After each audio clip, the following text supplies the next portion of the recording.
the things that people underestimate the most about buying and selling a home is the emotional toll that it takes, both from the seller side and the buyer side. The seller, because they're selling the home where they've made memories with family and friends and loved ones. They've sat around the kitchen table with those people and talked about their day, their problems, their dreams, their hopes for the future, where they planned a lot of their dreams and hopes for the future. Maybe where they planned to move to their next home. Maybe where their son or daughter took their first steps. Maybe where someone proposed to someone. There's a lot of different things that can make it highly emotional for the seller because they've made all those memories there. It's home to them. Now on the buyer's side, they're already making those plans and memories in their head. As soon as they see the home, oh, this kitchen would be perfect for this kind of get together. Oh, this living room would be perfect for this, or family movie nights, or, oh man, this man cave is going to be awesome to have my buddies over. So the sellers get involved emotionally because they've lived there. The buyers get emotionally involved because they see the potential for what's there. So on both sides, you need to remember that it is an emotional transaction. Probably one of the most emotional business transactions that there are. Buyers tend to underestimate the fact that they're going to have to make compromises. What do I mean by compromises? Well, especially if you have limited resources. Now, if you just won the lottery and you can build whatever you want, wherever you want, obviously there's not going to be much in the way of compromises that you'll have to make, barring any zoning or, neighborhood HOA kind of things. But for average Joe, like myself, when I buy a house, I'm going to have to make some compromises. I'm not probably going to find a house that has 100% of all the boxes of wants and likes to haves on my list. So what do I do about that? Well, what I tell my clients is go by the 85% rule.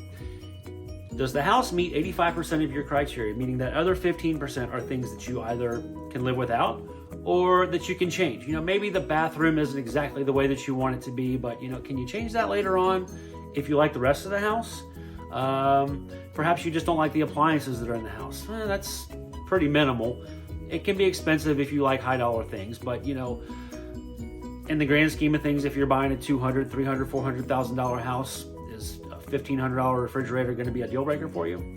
So you need to kind of have your list of wants and like to haves. And from your list of wants, separate that into wants and needs, because some people do have things that they absolutely have to have in a home for whatever reason. Pare that down into your wants, things that you really, really, really want to have. And then the things that, if we had that, it would be nice. So go by that 85% rule, and chances are your house hunting experience is going to be a whole lot better. Buying a home can be absolutely terrifying financially. You're making a 30-year commitment in most cases to making a pretty substantial monthly payment. It's a good chunk of your income usually. So before you even go out house hunting, set yourself a budget. Figure out how much you make a month, how much of that you can put towards housing, and be realistic about it. Don't overextend yourself. You don't want to move into a house and then be house poor. You have this big old nice house, but you can't afford to furnish it. You can't afford to do anything with the landscaping. You can't afford maintenance on it should something go wrong. The other thing that you need to think about is, is it going to leave you enough money to keep saving for retirement? Is it going to save you enough money to be able to take a vacation once a year? Everybody needs a getaway. So while you're planning out your home purchase, make sure that you're being responsible financially so that you don't end up in a situation where you just signed on a home, you love the home, but you're absolutely scared to death of the home and what it could do to you financially. Now, in most markets, especially the one like we have today, before you ever go house shopping, you're going to go mortgage shopping.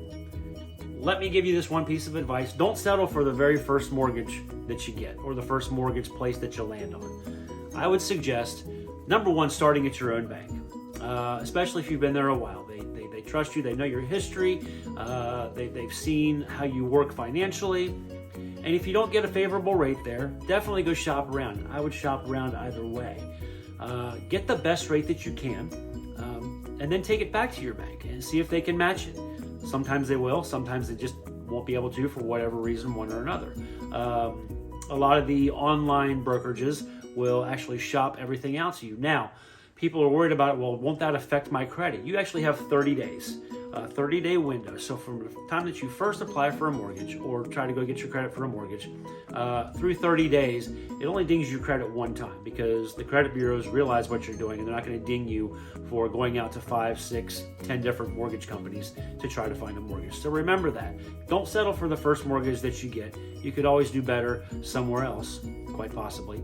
And if you can't, well then, hey, you've already got your best one, but at least you did your due diligence and you know that you're getting the best rate possible. While you're planning your budget for your home, don't forget to factor in extra costs.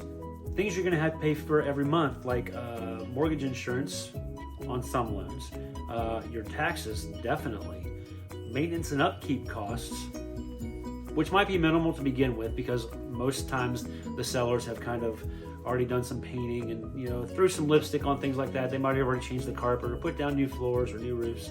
But either way, you're going to have some costs that you just didn't quite expect, especially for that first year. So save back some extra money for things like that, just so that you've got it on hand. And if something big does come up, you're not going to be hit with a huge bill all at once. The other thing that I can recommend is get a good home warranty company. I know they get a bad rap, but let me tell you from experience, they've saved my booty quite a few times. When we first moved into the house, we had a refrigerator problem, we had a microwave problem, we had a furnace problem. Each one cost me $100 out of pocket, and that was it. Furnace would have cost me a couple $1,000s. The refrigerator would have cost me another $1,500. The microwave would have cost me another $600 or $800. So for a $500 warranty, I saved well over $3 to $4 grand just by going through the home warranty company. So keep that in mind as well. Keep back money for taxes and insurance. Keep that in your head while you're figuring out your mortgage. Keep back money for maintenance and find a good home warranty company. It'll save your booty in the end. One of the things that buyers often forget to factor in to their budget is taxes and insurance. And sometimes you actually have to pay PMI, which is a mortgage insurance on your mortgage, depending on what type of loan that you have. Now, tax rates can vary wildly from one area to another. You can go in one area where your tax rate might be $12 per thousand of valuation, and go a mile down the road, all of a sudden it's $22 per $1,000 of valuation.